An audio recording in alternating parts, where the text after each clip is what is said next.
Buenas tardes con todos y todas. Mi nombre es María Fernanda Kaizen. Esta vez presentaré el tema número 2 de mi planificación con respecto a las competencias digitales. El tema es los derechos.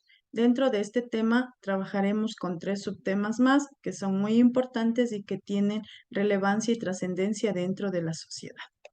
El primer subtema es Declaración de los Derechos del Hombre y del Ciudadano. ¿Qué haremos aquí? Analizaremos los procesos históricos que propiciaron la Declaración de los Derechos del Hombre y del Ciudadano mediante el análisis multicausal de los mismos. A continuación, mediante todo esto se dio que el 26 de agosto de 1789, uno de los documentos fundamentales de la Revolución Francesa fue la Declaración de los Derechos del Hombre y del Ciudadano. Tenemos una imagen de la Revolución Francesa y una imagen del escrito de los derechos dados en esa época.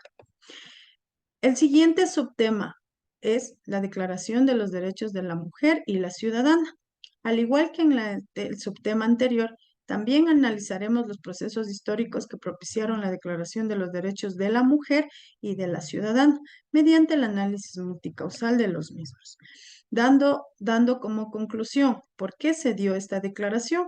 Porque las mujeres de ese tiempo eran pobres, pertenecían al tercer estado y trabajaban en diferentes oficios para mantener sus hogares. Unas eran empleadas domésticas, otras se dedicaban al tejido, la costura, algunas a labores más humildes como ayudantes de albañilería, carga de bultos y la prostitución en ciertos casos extremos. A todo esto se da la Declaración de los Derechos de la Mujer y de la Ciudadana, que fue un texto redactado el 5 de septiembre de 1791 por la escritora francesa Olympe de Gouges. Olympe de Gouges es el seudónimo de Marie Gouges, escritora, dramaturga, panfletista y filósofa política francesa. Escribió la Declaración de los Derechos de la Mujer y de la Ciudadana en 1791.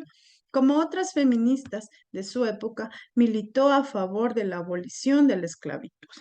Se podría decir que gracias a esta heroína francesa, la mujer logró el estatus de igual manera que el hombre, tuvo los mismos derechos y fue tratada de mejor manera, ya no como una esclava, sino como una ciudadana más dentro de esta sociedad.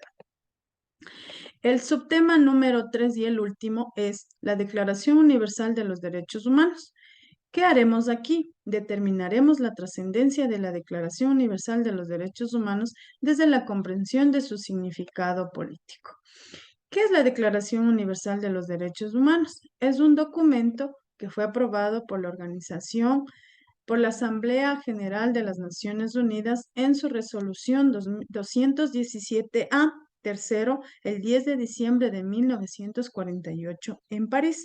Gracias a esta Declaración Universal que se dio en París el 10 de diciembre, a partir de esa fecha, todos los años a nivel mundial se celebra el Día Internacional de los Derechos Humanos, que fue gracias a personas activistas, luchadoras que querían la igualdad para todas las personas. A continuación presentaré un pequeño collage sobre mi tema. Los derechos humanos, ¿qué son? Es algo que tiene derecho un sujeto. ¿De dónde salieron? Salieron de la abolición, de la explotación, de la esclavitud de personas como mujeres, hombres y niños. ¿Todos los seres humanos nacen libres? Pues sí, todos nacemos libres, ya no nacemos esclavos.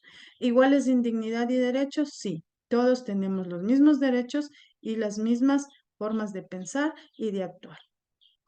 El 10 de diciembre fue reconocido como Día Internacional de los Derechos Humanos.